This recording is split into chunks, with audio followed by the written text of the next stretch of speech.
Hello दोस्तों, स्वागत है हमारे यूट्यूब चैनल डियर लर्नर्स में। और आज की क्लास में हम लोग पढ़ेंगे इम्पोर्टेंट जीके क्वेश्चंस के बारे में।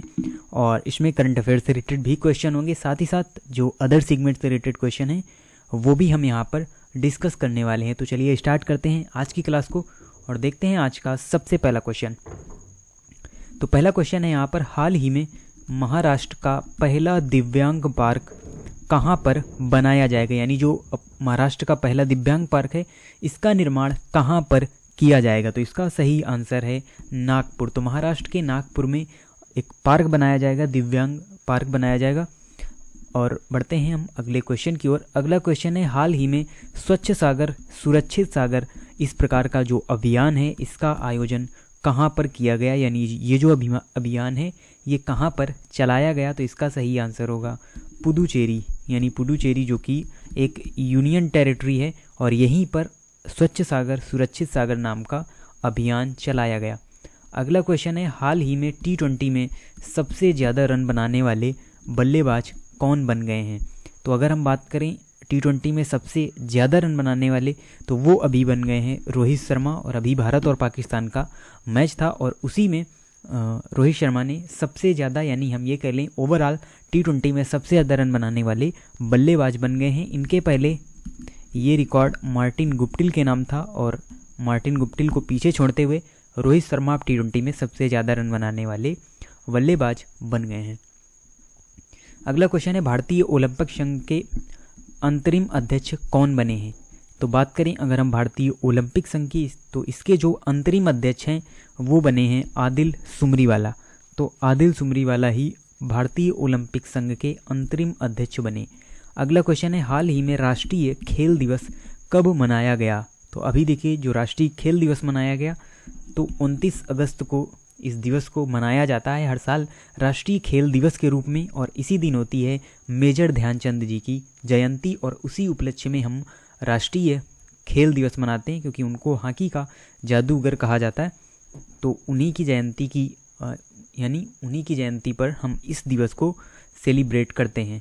अगला क्वेश्चन है, हॉकी मैच की कुल अवधि कितनी होती है, यानी जो हॉकी एक मैच है कितने मिनट का होता है, कितने मिनट उस टोटल मैच की अवधि होती है। तो वो होती है 60 मिनट या 1 घंटा, जिसे हम कह सकते हैं। तो 60 मिनट का जो मैच होता है वो यहाँ पर चलता है हॉकी मैच। अगला क्वेश्चन है, बांग्लादेश भारत के निम्न में से किस राज्य के साथ अपनी सीमा साझा करता है। तो देखिए जाहिर सी बात है, जो बांग्लादेश है ये जो राज्यों के साथ सीमा साझा करेगा वो सभी हमारे नॉर्थ ईस्ट के राज्य हैं। तो बिहार तो यहाँ पर पूरी तरीके से गलत हो जाता है। मणिपुर, नागालैंड, मेघालय में कौन सा राज्य है जो बांग्लादेश के साथ सीमा साझा करता है। तो यहाँ पर सही आंसर होगा मेघालय। तो मेघालय की जो सीमा है वो बांग्लादेश के साथ टच करती है। और 3 ओर से बांग्लादेश से घिरा हुआ राज्य कौन सा है, तो वो है त्रिपुरा राज्य। ये भी क्वेश्चन कई बार पूछा जा चुका है कि बांग्लादेश से 3 ओर से घिरा राज्य कौन सा है, तो वो है त्रिपुरा राज्य। और यहाँ पर सही आंसर होगा मेघालय। अगला क्वेश्चन है, 6ठी शताब्दी ईसा पूर्व निम्न में से महाजनपद गंधार की राजधानी क्या थी। तो देखिए मगध में कई सारे जनपद हुआ करते थे, महाजनपद हुआ करते थे। तो 6ठी शताब्दी की यहाँ पर बात की जा रही है। तो 6ठी शताब्दी ईसा पूर्व में जो महाजनपद हुआ करता था गंधार, उसकी राजधानी क्या हुआ करती थी। तो यहाँ पर सही आंसर होगा तक्षशिला। तो तक्षशिला ही उस महाजनपद की राजधानी हुआ करती थी। अगला क्वेश्चन है, भारतीय संविधान में संशोधन की प्रक्रिया को किस देश से लिया गया है। तो आपको बताना है जो हम संविधान में संशोधन करते हैं वो जो प्रक्रिया है वो यहाँ पर किस देश से ली गई है। तो इसका सही आंसर होगा दक्षिण अफ्रीका या साउथ अफ्रीका। तो दक्षिण अफ्रीका के संविधान से ही हमने संशोधन की प्रक्रिया को अडॉप्ट किया। और संविधान के कई सारे स्रोत हैं, अलग अलग देशों के संविधान से हमने अलग अलग कॉन्सेप्ट को लिया हुआ है। तो संशोधन की अगर हम बात करें तो कहाँ पर यहाँ इसका उल्लेख देखने को मिलता है, तो आर्टिकल 368 यानी article 368 is related to amendment, यानी संशोधन की प्रक्रिया से ही रिलेटेड है हमारा आर्टिकल 368। तो देखिए 2 क्वेश्चन यहाँ से आपको तैयार होने चाहिए कि संशोधन की जो बात है किस आर्टिकल में की गई है। तो आर्टिकल 368 में इसकी बात की गई है। और इस प्रक्रिया को हमने दक्षिण अफ्रीका के संविधान से लिया है। अगला क्वेश्चन है, उड़ीसा और आसपास के मंदिरों की वास्तुकला में मंदिर के शीर्ष पर दिखाई देने वाली पत्थर जैसी चकती को क्या कहा जाता है? तो देखिए, मंदिर निर्माण की जो वास्तुकला होती है, मंदिर निर्माण की 3 शैलियाँ हम पिछली क्लास में पढ़ चुके हैं ऑलरेडी, नागर शैली, बेसर शैली और द्रविड़ शैली। तो इसमें बात की जा रही है उड़ीसा, और उड़ीसा बेसिकली आपका नॉर्थ इंडिया में ये जो राज्य है पड़ता है। तो नॉर्थ इंडिया में कौन सी शैली फेमस है? तो वो है हमारी नागर शैली। तो बात की जा रही है कि इन मंदिरों में जो एक संरचना होती है, अभी हम फिगर भी आपको दिखाने वाले, तो ये जो संरचना होती है मंदिर के शीर्ष पर पत्थर जैसी, तो इसको क्या कहा जाता है? आमलक, जक्ति, अंतराल या कलश। तो ये सभी पार्ट होते हैं वास्तुकला के और विभिन्न शैलियों के। तो पहले देखिए हम यहाँ पर देख लेते हैं। वैसे तो इसका जो आंसर सही होगा वो होगा ए नंबर। उस चकती को हम आमलक कहते हैं, लेकिन जब तक हम आपको दिखाएंगे नहीं आप अच्छी तरीके से उसे समझ नहीं पाएंगे। तो देखिए, ये एक हम ये कह लें कि ये एक टेम्पल है और उसके अलग अलग पार्ट हैं। तो देखिए, इस प्रकार के जो टेम्पल हैं आपने देखे भी होंगे बहुत सारे। तो देखिए, गर्भगृह होता है, तो ये आपका गर्भगृह होगा। फिर मंडप है, अर्ध मंडप है, कई सारे पार्ट होते हैं। और फिर आता है आपका शिखर, और शिखर के ऊपर ये है आमलक, जिसके बारे में यहाँ पर बात की जा रही है। ये यहाँ पर एक चकती वो रखी होती है और इसे ही हम आमलक कहते हैं, और इसके ऊपर जो स्थित होता है उसे हम कलश कहते हैं। तो ये होता है कलश हमारा, जो कि चकती के ऊपर यहाँ पर स्थित होता है। तो इसी पार्ट की बात की जा रही है कि इस पार्ट को हम क्या कहते हैं? तो इसे हम कहते हैं आमलक। तो ये पार्ट होते हैं मंदिर निर्माण की जो वास्तुकला होती है। अगला क्वेश्चन है इकोनॉमिक्स से रिलेटेड। 1991 की एलपीजी रणनीति में एल का क्या अर्थ है? तो ये एलपीजी वो वाली एलपीजी नहीं है, यानी एलपीजी गैस नहीं है, बल्कि ये एक मॉडल है।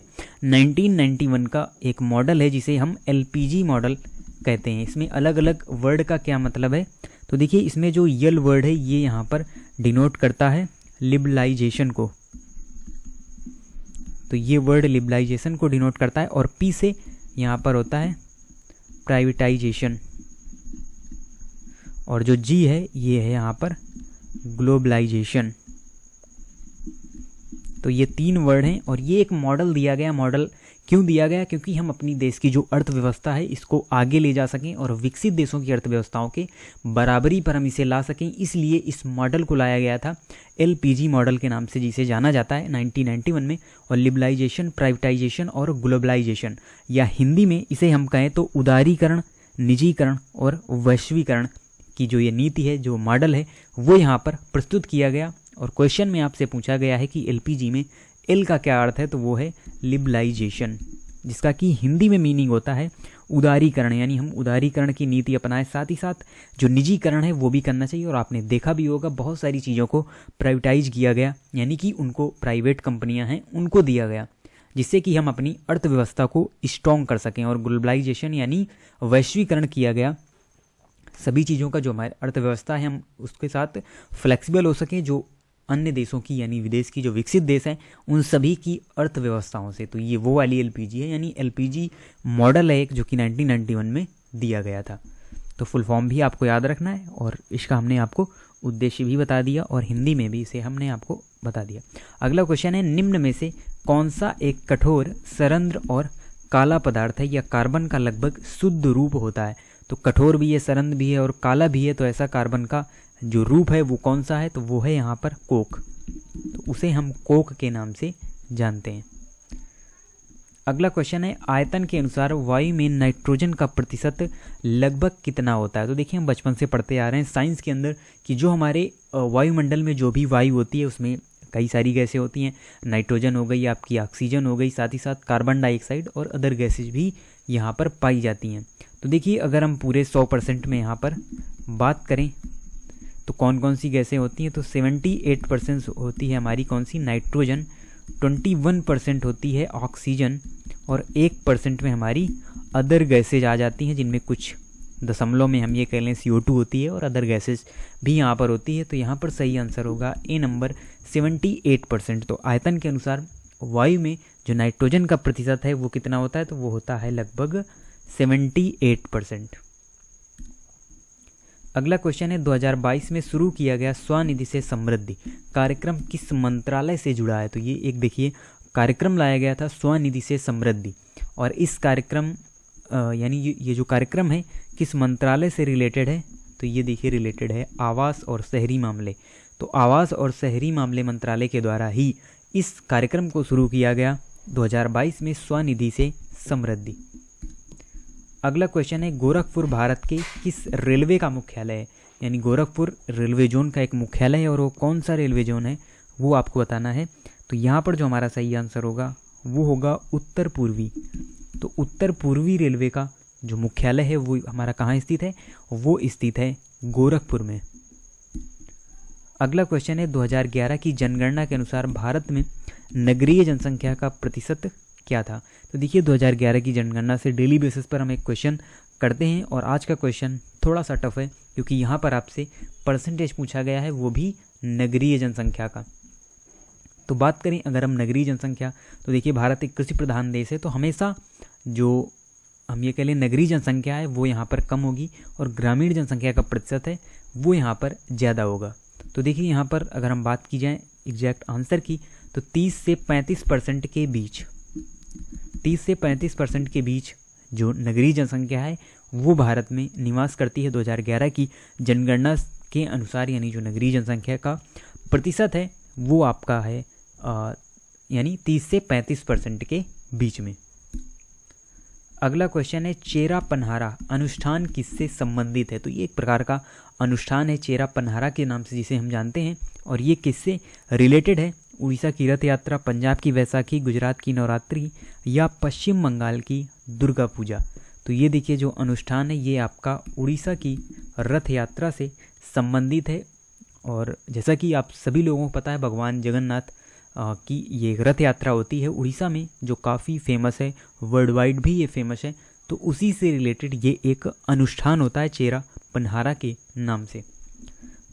अगला क्वेश्चन यहाँ पर जियोग्राफी से रिलेटेड और काफ़ी इम्पोर्टेंट क्वेश्चन है, देखने में आपको इजी लग रहा होगा लेकिन काफ़ी इम्पोर्टेंट क्वेश्चन है। इम्पोर्टेंट इसलिए क्योंकि अगर आप वन लाइनर में चीज़ों को पढ़ते हैं और वन लाइनर में ही आपने इस क्वेश्चन को पढ़ रखा है, तो देखिए आप इसका आंसर नहीं दे पाएंगे। अगर आपने वन लाइनर ही पढ़ा है कि भारत की सबसे ऊंची चोटी कौन सी है, हम बेसिकली यही याद करते हैं सबसे ऊंचा कौन सा पर्वत, तो सबसे ऊंची कौन सी चोटी, तो हम डायरेक्ट वन लाइनर में इसे याद कर लेते हैं।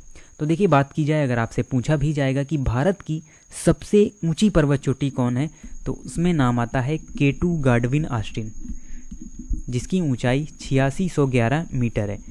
वैसे विश्व की अगर बात की जाए, यहाँ पर देखिए वर्ड लगा हुआ है भारत, तो आपको केवल भारत की ही बतानी है। अगर वर्ल्ड की बात की जाए तो माउंट एवरेस्ट है 8848 मीटर, और उसके बाद नंबर आता है यहाँ पर K2 गाडविन ऑस्टिन का, जो कि भारत में स्थित है। अब देखिए यहाँ पर कहीं पर ऑप्शन में K2 गाडविन ऑस्टिन नहीं है, और वन लाइनर में आपने याद कर रखा है भारत की सबसे ऊंची चोटी K2 गाडविन ऑस्टिन है। तो यहाँ पर हमको यूज करना होगा अपना कॉमन सेंस। और देखिए यहाँ पर बात की जाए तो सबसे पहले तो हमको भारत के जो पर्वत श्रेणी नहीं है, यानी जो पर्वत चोटी भारत की नहीं है, वो यहाँ पर हमको हटानी है। तो देखिए जो नामचा बरवा है ये आपकी चीन में स्थित पर्वत चोटी है, तो इससे कोई संबंध है नहीं, यानी ये ऑप्शन हमारा होगा नहीं। फिर आती है जो मकालू पर्वत श्रेणी नेपाल में स्थित है, तो ये भी हमारी भारत की नहीं हुई। अब बचे हमारे दो ऑप्शन कॉमेट और नंदा देवी पीक। तो देखिए यहाँ पर जो सही आंसर होगा वो होगा हमारा नंदा देवी पीक। तो ऑप्शन के हिसाब से यहाँ पर नंदा देवी सही है, लेकिन अगर हम फर्स्ट नंबर पर बात करें तो सबसे ऊंची चोटी भारत की K2 गाडविन ऑस्टिन है, और सेकंड नंबर पर नंबर आता है कंचनजंगा। तो कंचनजंगा पीक दूसरी भारत की सबसे ऊंची चोटी है, और तीसरी नंगा पर्वत, तो नंगा पर्वत तीसरी भारत की सबसे ऊंची चोटी है, और फोर्थ नंबर आता है यहाँ पर नंदा देवी पीक का।